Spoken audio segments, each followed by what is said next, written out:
Assalamualaikum warahmatullahi wabarakatuh.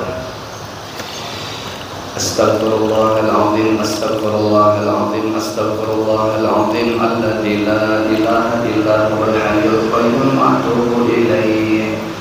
Bismillahirrahmanirrahim. Al-Fatihah biniyatil qabul wa tamam kulli sirru ma'mul wa salati sya'an zahiran wa batinan fid dini wa dunya wal akhirah, dafi'atan min kulli syarr wa jalibatan min kulli khair lana wa li walidina wa li azwajina wa li auladina wa li dhurriyyatina wa li ahli baitina wa li talamidina wa li jiranina wa li ahbabina wa li asatidina wa li masyayikhina wa li ashabil huquqil wajibati alaina wa li jami'il muslimina wal muslimat wal mu'minina wal mu'minat al ahya'i minhum wal amwat ma'a lutfi wal afiyah ala niyati anna Allah yunawwiru qulubana yunawwiru qulubana yunawwiru qulubana wa qawalibana ma'al huda wa tuqa wal afaf wal maut ala dinil islam wal iman bila mihnatin wal imtihan bijahi sayyidi waladi alana jami'atan li kulli niyatin salihah wa ziyadatan wa mahabbatan fi syarafil habibil mahbub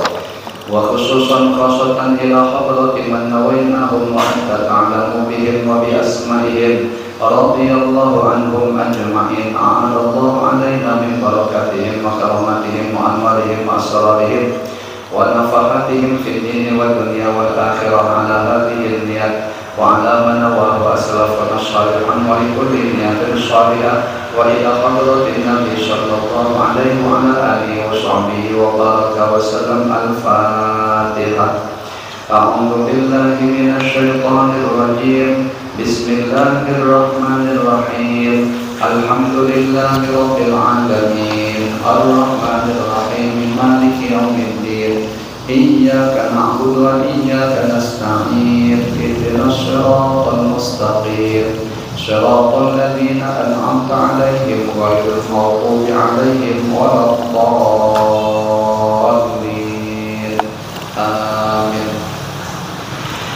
Bismillah. Walhamdulillah wassalatu wassalamu ala rasulillah wa ala alihi wa sahbihi wa man wala. Allahumma salli wa sallim ala sayyidina Muhammadin miftahi babi rahmatillah adada ma fi ilmillah salatan wa salaman daimaini bidawami mulkillah wa ala alihi wa sahbihi adada kulli dharfin al-famarrah wa la hawla wa la quwwata illa billah amma ba'da. Para asatidz yang hadir yang sama-sama kita muliakan, para tetuha, para sesepuh, bapak-bapak, ibu-ibu, hadirin dan hadirat rahimakumullah. Menyambung keistiqomahan pelajaran kita, insyaallah sampai halaman 403 daripada kitab Irsyadul Ibad yang saya pegang. Wabil isnadil ladzi yatasilu ila al-musannif rahimahumullah ta'ala wa nafa'ana bi ulumihim wa anwarihim wa asrarihim wa nafaqatihim fid dharain amin. Bismillahirrahmanirrahim. Imam Abu Nu'aim radhiyallahu anhu meriwayatkan di dalam kitab Al-Hilyah bahwasanya pernah ada seorang laki-laki berpapasan dengan Nabi Sallallahu Alaihi Wasallam.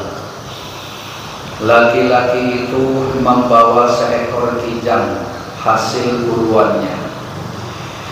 Kemudian Allah Ta'ala yang kuasa memberikan kemampuan berbicara kepada segala sesuatu dan menjadikan kijang itu dapat berbicara. Lalu ia berkata kepada Rasulullah Sallallahu Alaihi Wasallam, wahai Rasulullah, aku mempunyai anak-anak dan aku pula yang menyusui mereka. Sedangkan saat ini mereka kelaparan.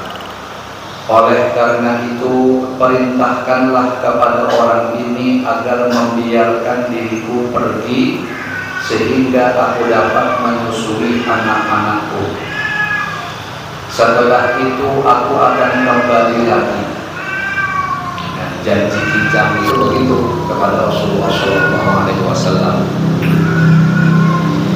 Nabi SAW bertanya, bagaimana sekiranya engkau tidak kembali lagi?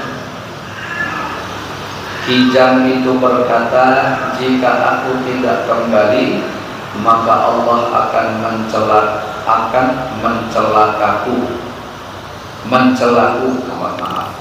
seperti orang yang apabila nama Tuhan disebut di hadapannya, tetapi dia tidak bersolawat kepada Tuhan. Nah, kemarin dijelaskan bahwa setiap kali nama Rasulullah disebut di dekat kita, kalau kita tidak bersolawat untuk junjungan kita Rasulullah SAW, maka kita dicela, ya, dicela, disambat kita itu kikir atau bakhil, orang yang pemalas. Itu celaan orang kepada orang yang tidak mau bersolawat kepada Rasulullah SAW. Jadi kijang itu seakan-akan mengambil alasan begitu, kalau aku berbual, kita bahasa kita begitu lah. Kalau aku berbual, artinya aku mengingkari janji, tidak kembali lagi ke sini setelah menyusui anak-anakku.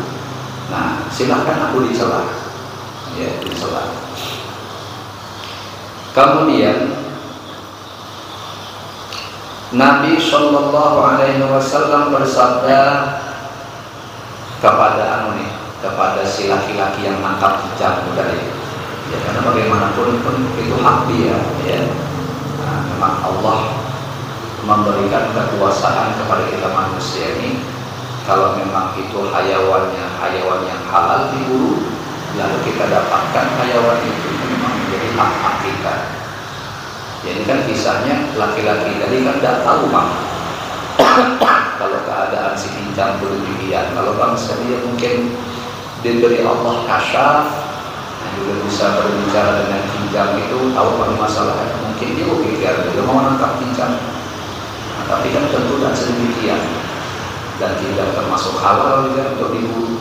Jadi ya begitu keadaan, sama kayak kita melawan mancing. Ya kali aja mungkin yang kita tangkap itu mamanya ikan, dia punya anak banyak, yang kita pernah tahu lagi ikan musuh dia atau tidak. Tapi paling tidak mungkin dia namanya mama itu akan terpisah dengan anak-anak itu, pasti tidak nyaman, pasti anak-anaknya akan kecewa, anaknya akan sedih dan lain sebagainya. Nah, karena apa ya? Anaknya banyak, betul. Nah, kalau mamanya ditangkap, anaknya ikut atau belum? Ikan apa dia? Warnanya pun kuning kayak merah-merah gimana gitu anaknya itu. Itu saya beberapa kali nonton di Facebook gitu. Setiap kali ada orang mancing ikan dapat tuh berjumlah anaknya itu ribuan, ya. Nah itu hebatnya nanti yang saya saksikan di Facebook tuh, nanti kalau sudah mamanya ditangkap dilepaskan sama yang nangkapnya tadi, karena kayaknya dia punya hati lah gitu ya. Nah, dia punya rasa kasih sayang, jadi seakan-akan Allah lintaskan dalam hati si penangkap itu, memancing itu kasihan kayaknya, karena anak itu ngikuti terus begitu. Nah kayak itulah, cuma kan secara hukum fikih kita tidak tahu, kita tak ada masalah, kita tangkap, tidaklah itu halal. Ya soalnya memang ikan itu termasuk binatang halal yang boleh kita tangkap, asalkan nangkapnya di tempat yang sifatnya umum, jangan di kolam kawan. Nah kalau kolam kawan kan berarti mungkin itu ikan peliharaan dia. Kalau saatnya kita mancing di situ tidak ada izin sama dia, maling namanya. Nah, jadi sebenarnya kalau di laut siapa yang ampunnya laut? Tidak ada kan, Allah Subhanahu Wa Taala yang ampunnya. Jadi ikan apapun yang kita dapatkan ya halal saja. Kira-kira seperti itu. Nah, jadi nanti kelayakan atau tidak biasanya Allah akan memberikan isyarat-isyarat. Nah, jadi ada yang orang pas melihat isyarat anaknya tadi betul ngejar kasihan dia, jangan lepaskan jelas. Nah itu berarti dia punya perasaan, punya rasa rahmat, punya rasa kasih sayang. Ya. Dan insya Allah dengan waktu orang yang seperti itu akan disayangi pula oleh Allah Subhanahu Wa Taala. Nah, kemudian kita berbalik ke cerita tadi. Nabi SAW bersabda, lepaskanlah kijang itu dan aku yang akan menjaminnya. Karena Rasulullah tahu bang cerita. Maka kijang itu pun pergi, kemudian kembali lagi. Nah, ditepati janjinya memang.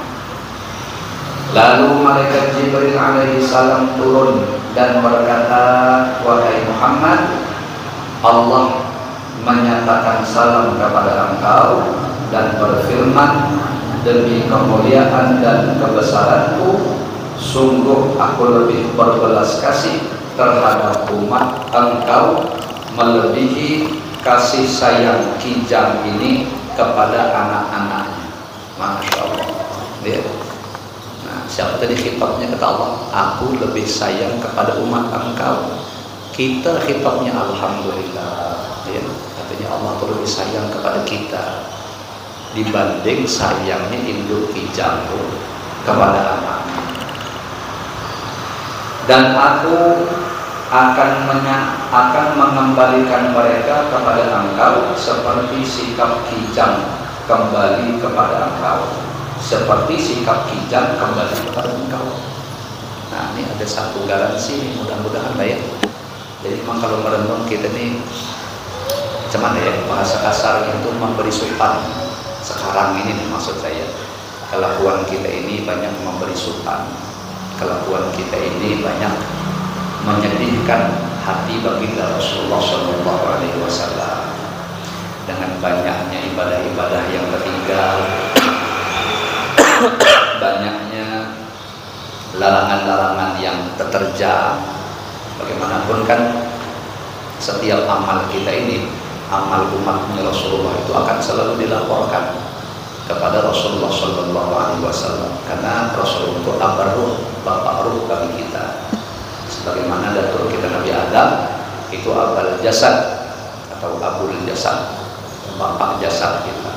Ketika Abdul Subul, siapa yang menyakiti jasad orang lain, itu sama dia menyakiti datuk kita Nabi Adam alaihissalam.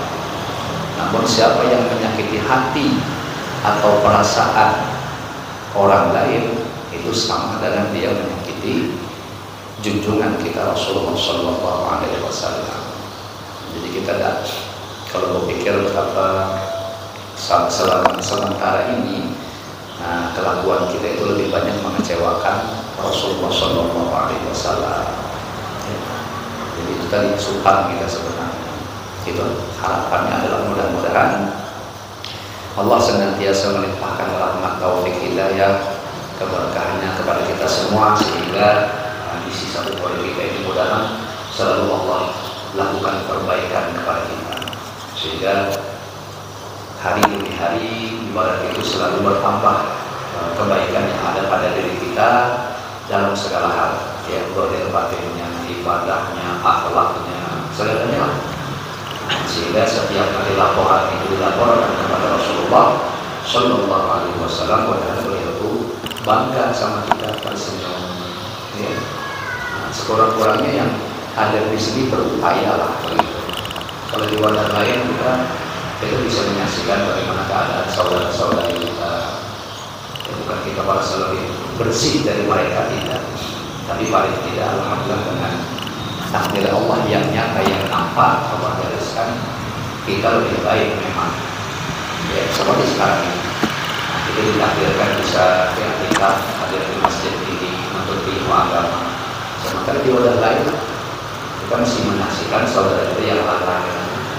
Jangankan mau mempelajari ilmu agama, duduk di majelis sembahyang pun jangan tidak. Nah, tapi bagaimanapun itu saudara-saudari kita, makanya dijaga hati. Jangan mentang-mentang kita yang ditakdirkan Allah duduk di majelis lain begitu kita merasa lebih suci dari mereka. Ya, tidak seperti itu. Ya, kita jangan merasa lebih baik, dalam arti kata lebih layak kita lah masuk surga dibanding mereka. Tidak, bukan kayak itu hati kita. Nah, tetap itu saudara-saudari kita. Tugas kita ya beramal ma'ruf nahi munkar sekuat tenaga, sekurang-kurangnya doakan mereka. Mudah-mudahan saudara-saudari kita yang memang dalam kondisi lalai Allah berikan hidayah, ya Allah berikan kesadaran, sehingga mudah-mudahan itu dari yang berubah, ya, sehingga membanggakan kepada junjungan Andai kan sekarang keadaan kita memang keadaan yang baik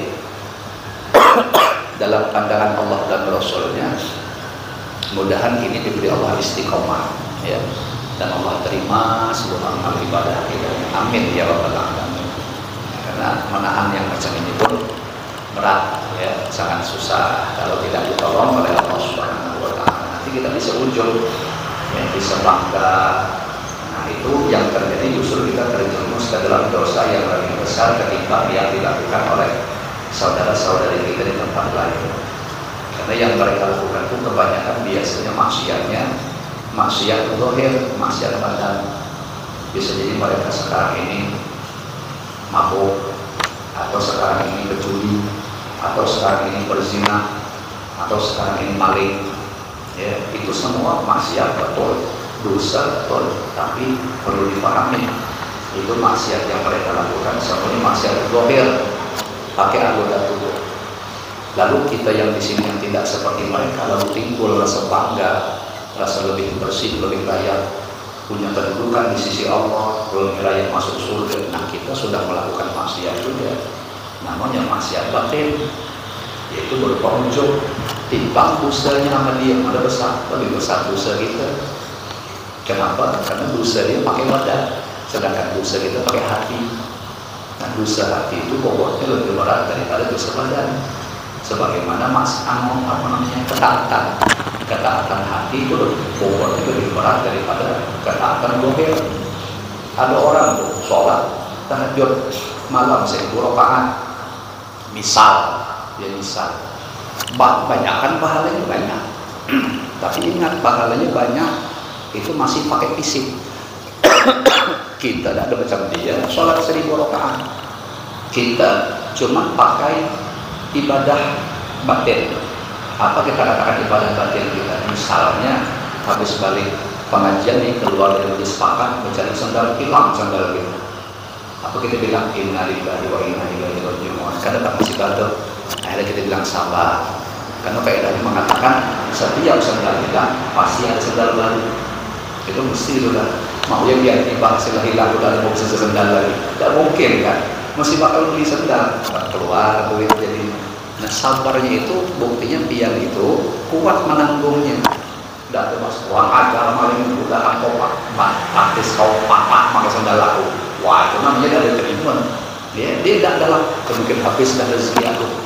Mudah-mudahan maling yang makai itu mungkin ini saking bagusnya hatinya, mungkin tidak ada berduit, ini kelaparan.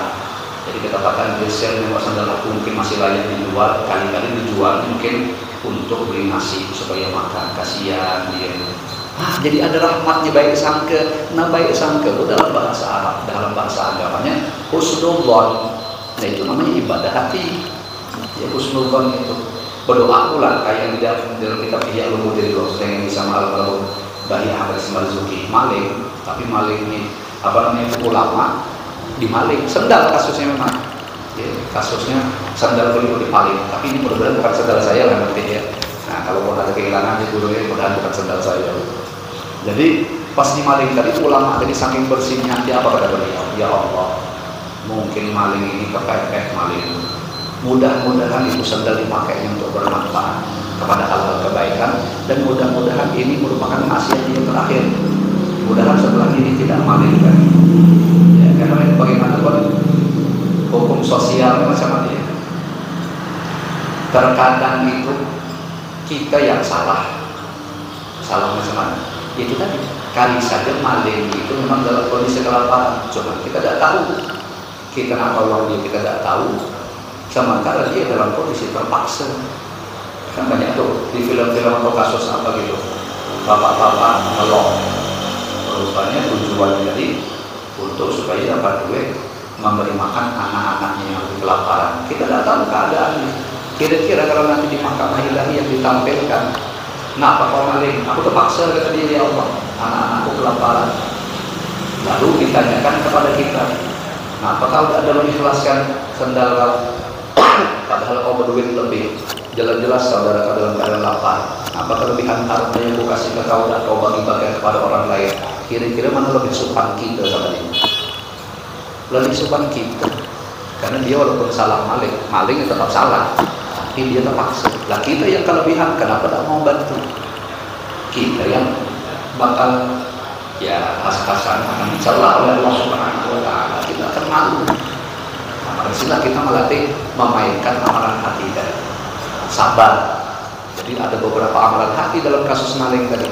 Kita berbaik sangka sama dia, kita doakan kebaikan untuk dia, sekaligus kita sabar. Innama yuwaffas sabiruna ajrahum bighairi hisab. Allah sendiri menyatakan dalam Al-Quran, hanya saja orang-orang yang sabar itu dibalas dengan balasan yang tidak terhingga, bighairi hisab, tidak pakai meminta. Jadi sabarnya kita atas kehilangan sendal itu tadi dibanding orang yang tadi tahajud 1000 rakaat sekali giliran sendalnya hilang habis dimakinya, ya disumpahinya orang yang nyolong sendal ini sampai batisnya patah misalnya. Berarti sholat dia 1000 rakaat itu tidak membias masuk ke dalam hati. Buktinya doa buruknya minta ampun kepada yang paling sendal. Bila kita tidak seperti itu, akhirnya kita tidak sholat tahajud 1000 rakaat. Tapi ketika kita dicolong tadi happy jawaban. Nah itu namanya tadi apa? Amal hati.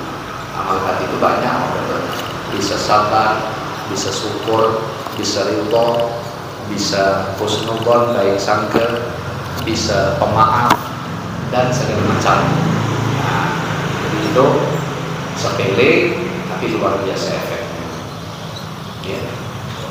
Banyaklah contoh di kitab hadis itu kan, perempuan rajin beribadah, rajin puasa, rajin baca Quran, sekalinya ada kucing diikatnya di dalam rumah, tak dikasih makan, ditinggalkannya sampai mati, masuk neraka. Padahal ibadahnya, jadi apa manfaat ibadahnya? Karena tidak ada rahmatnya. Gara-gara salahnya cuma ngurung kucing itu aja. Coba kalau kucing itu dilepas, mungkin bisa di kucing itu jadi makan di luar. Ini tidak bisa, terkurung. Padahal dia rajin beribadah, masuk neraka. Yang bilang Rasulullah SAW. Nah di satu sisi kita dengar pula hadis yang lain. Ada pelacur balik melacur, anjing kehausan, kasihnya minum pakai sepatunya. Nah kunjung masuk surga, kan aneh. Itulah kira-kira. Ya. Jadi ada rahmat itu. Kasih sayang itu penting, itu dipupuk. Dari mana memberi kasih sayang itu? Dimulai daripada keluarga kita di rumah. Kalau orang-orang yang ada di rumah itu, kalau ibaratnya kita punya anak bini, mereka bisa merasakan kasih sayang kita. Nah, insya Allah di hari dan waktu itu akan menyebar kepada orang-orang yang lebih luas, ya, ke tetangga, ke kawan-kawan. Tapi mohon maaf dari batin, banyak laporan ke saya itu contohnya kebalik dia, maksudnya kadang kita tuh bisa berbaik-baik sama orang lain, sama kawan, royal betul, royal pokoknya tuh baik banget lah. Kawan tuh istilah kumpul sama kita di warung, di balik satu tuh mesti kita yang mentraktir, terkenal kita dermawannya. Wah sekali ke anak ini pelakau lawan aku ada yang bilang, Pak malah minta ampun, iya. Menjerit anak bini kita dengan kelakuan kita. Kita kalau bersama sama kawan halus lembut, diakui keramahan kita.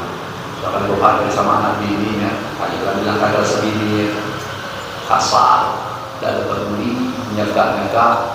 Wah, itu namanya balik pasang namanya. Iya. Jadi mestinya harus yang merasakan kasih sayang kita, kelembutan kita, keroyalan kita, kedermawanan kita, baiknya kita siapa? Orang rumah kita dulu. Jelas hari-hari berkumpul sama kita, goreng sebantal, sesarong lagi di barat dulu. Nah mereka yang harus duluan merasakan, jangan, bukan saya melarang ke orang lain. Ke orang lain bagus, tapi ada yang harus lebih diutamakan. Kira-kira begitu. Kemudian, nah ini kenapa bisa cerita kayak gini? Kan memang kasusnya ada gitu loh. Kasusnya itu ada fakta gitu. Ada hasil curhatan, ada hasil tanya jawab, macam mana sikap-sikap yang sedemikian. Jadi ini bisa terjadi kepada laki-laki, bisa terjadi kepada perempuan, bisa terjadi kepada suami, bisa terjadi kepada istri, bisa terjadi kepada orang tua, bisa terjadi kepada anak. Ya, nah itu yang harus diperhatikan. Kita nih, itu misalnya itu kali kan banyak tuh sering kedatangan ulama, habib, tuan guru yang masyhur. Itu hebat betul. Kalau beliau datang tuh mentakdirnya, memuliakannya, hormatnya, tunduk kita di hadapan beliau. Umur salaman pun kita cium tangan beliau bolak-balik. Bagus dan bagus, yang bilang salah siapa? Bagus. Cuman tengok macam itu udah akhlak kita kepada kedua orang tua kita. Nah kalau tidak sama perlakuan kita kepada orang tua kita, taklimnya, pengagungannya, penghormatannya, itu yang disinggung sama almarhum bin Salim Asy-Syafi'i. Kata beliau itu sama seperti orang yang mendahulukan sunnah daripada wajib. Disebutnya kalau dicontohkan itu sama seperti orang yang pakai surban tapi tidak bersarung. Nah begitulah kira-kira. Ya tidak bersarung surban hukumnya sunnah, cuma bulan mau 100 kali lilitan Pak, misalnya macam kubah masjid kan awalnya bulan gitu. Berulang, tapi bersarung tidak, macam mana kita melihatnya? Lebih bagus kawan bersarung berbaju, tidak ada berulang, tidak ada berkopiah pun sama sekali. Paling makruh hukumnya. Tapi kan yang penting sholat sudah sah, sudah tak merujuk. Ini kita saksikan imam berulang tuan-tuan, gagal ulangnya sekali imam, tidak ada bersarung. Loh, siapa yang mau berimaman dengan dia? Jadi pasti ada yang mau gitu kan? Nah gitulah maksudnya tuntutan akhlaknya kepada ulama, kepada orang tua kita. Nah gitulah kira-kira. Kemudian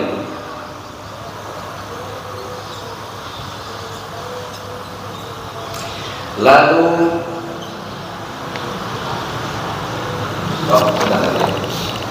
segala puji bagi Allah Ta'ala yang telah berkenan menjadikan kita dalam golongan umat Nabi Muhammad SAW. Alhamdulillah hidayah. Jadi kita ini tanpa minta sudah digariskan Allah menjadi umat Nabi kita, junjungan kita Nabi besar Muhammad SAW. Alhamdulillah ini kemuliaan bagi kita ya. Padahal kalau pikir-pikir bisa aja kita ini dijadikan umat Nabi Musa oleh Allah. Ya, bisa aja Allah jadikan kita umatnya Nabi Lut, nah, bisa jadi dijadikan umatnya Nabi Nuh dan lain sebagainya. Tapi alhamdulillah tanpa pernah kita minta, sudah dengan kudrat iradat Allah pilih kita menjadi umat di junjungan kita Rasulullah SAW. Kalau sampai celaka hidup kita, aduh itu tidak tahu lagi nyamblatinya macam mana ruginya. Ya, ajaban kaifa ajab, kata malaikat. Sungguh sangat mengherankan di umat Ahmad bagi umatnya Nabi Muhammad. Kaifa halak, ya, bagaimana mungkin kok mereka tuh bisa hidup di celaka? Kok sampai kita di celaka? Kok bisa gitu? Walaupun halgu nikmatal kubra wa izzat nikmatal uzma wa izzat al kubra atau kama kalau saya keliru baca itu. Padahal mereka telah mendapatkan nikmat yang agung, anugerah yang besar dari Allah Ta'ala. Apa dia? Yang kita punya Nabi Rasulullah SAW. Sampai hidup kita ini celaka sebagai umat Rasulullah. Wah, sangat rugi ya. Peringatan, sesungguhnya memperbanyak membaca sholawat serta salam kepada Nabi Muhammad SAW adalah sesuatu yang dituntut dan diharapkan. Jadi hendaklah engkau berkemauan keras untuk melakukannya setiap saat, walaupun dengan sholawat yang paling sederhana. Sholawat yang paling handap lah kalau bahasa kita. Seperti ini dicontohkan beliau yang sederhana itu seperti apa? Allahumma sholli ala Muhammadin wa alihi wa sallim. Itu tanpa sayyidina. Ya, silakan. Kalau mau lebih beradab, kata sebagian ulama tambahi sayyidina. Allahumma sholli ala sayyidina Muhammadin wa alihi wa sallim. Wa alihi wa sallim. Kalau di dalam Al-Wirdul Latif itu Allahumma sholli ala sayyidina Muhammadin wa alihi wa sahbihi wa sallim. ada Sayyidina. Nah, jadi sebagaimana yang dulu pernah dijelaskan, pakai Sayyidina lebih bagus, tak pakai Sayyidina bagus. Jangan pula kita bilang, Pak, kalau udah pakai Sayyidina udah ada kurang ajar kok misalnya, nggak bisa itu bilang seperti itu. Soalnya macam mana ulama kita ada sholawat yang ada yang udah pakai Sayyidina, macam mana kita bilang beliau kurang ajar. Siapa contohnya? Habib Ali bin Muhammad bin Husain Al-Habsyi, pengarang Maulid Simtudurah, macam mana mukadimahnya Maulid Simtudurah? Ya Rabbi sholli ala Muhammad, tak ada Sayyidinanya. Akrami da'in yad'u ilal haqq, itu tak Sayyidinanya. Tak ada, macam mana? Bilang beliau kurang ajar. Al-Habib Umar bin Muhammad, Al-Habib Umar bin Muhammad bin Salim Al-Hafidh, maulid beliau yang masyhur apa? Abdiyah Ulame, masa-masa bunyi maulid dari alami sholawatnya di awal sama kayak Ibnu Habsyi tadi. Ya Rabbi sholli ala Muhammad, tak ada Sayyidinanya kan? Ya Rabbi sholli ala Muhammad habibika syafi'il musyaffa, tak ada Sayyidinanya. Ini sama kita kan bilang beliau kurang ajar, dia tidaklah. Nah, yang mau pakai silakan, tidak pun tidak apa-apa.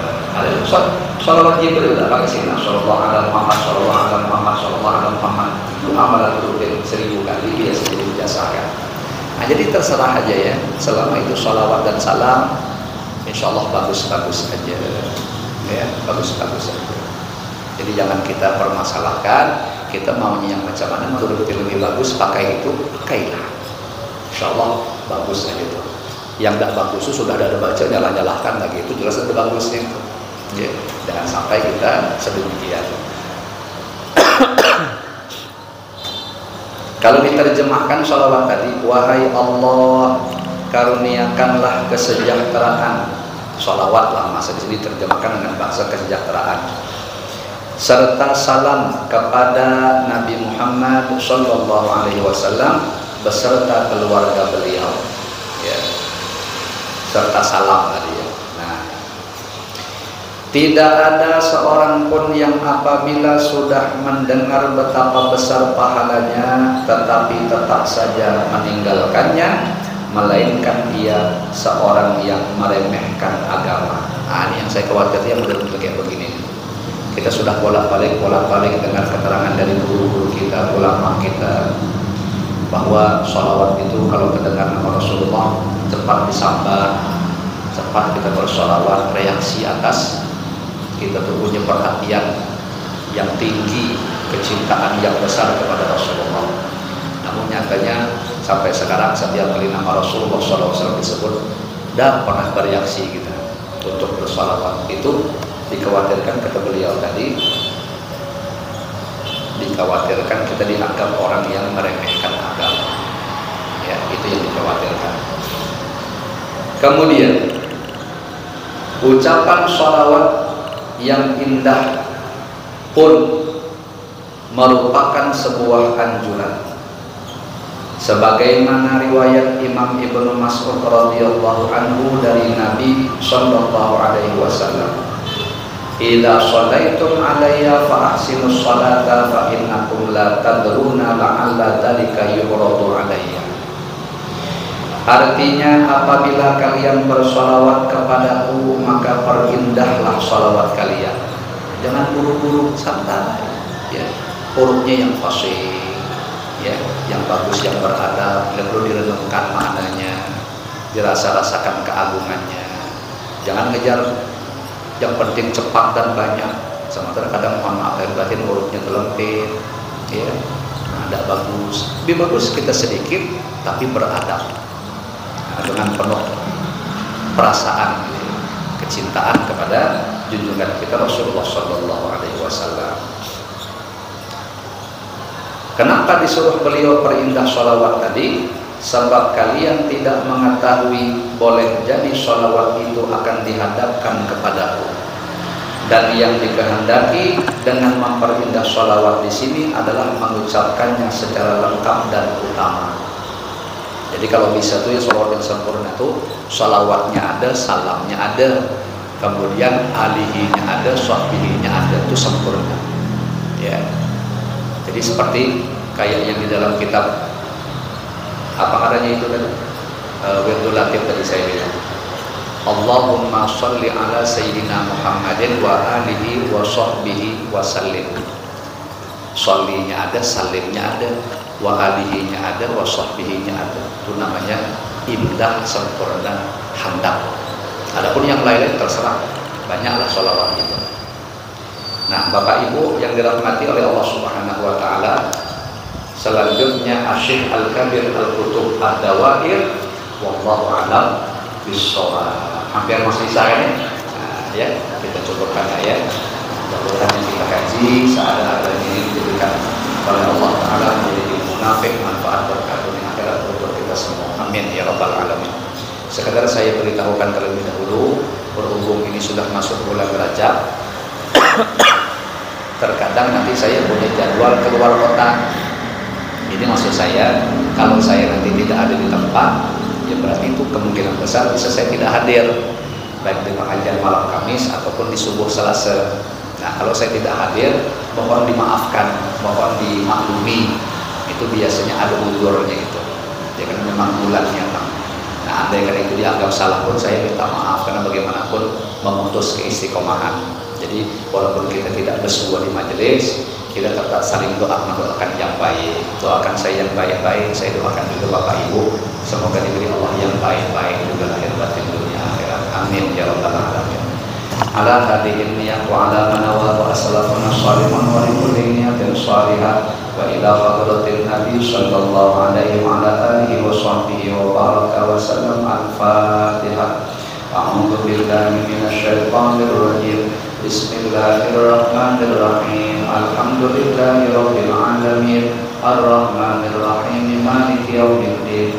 Iyyaka na'budu wa iyyaka nasta'in. Ihdinas siratal mustaqim. Shiratal ladzina an'amta 'alaihim ghairil maghdubi 'alaihim waladdallin. Amin.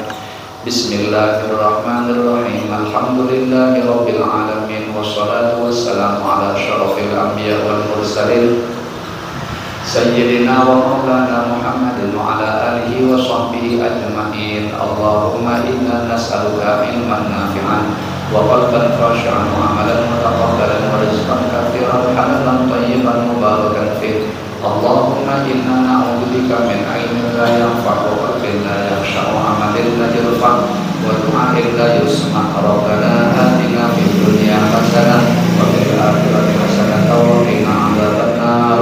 Wa sallallahu ala sayyidina wa maulana Muhammadin nabiyil ummi wa ala alihi wa sahbihi wa baraka wa sallam.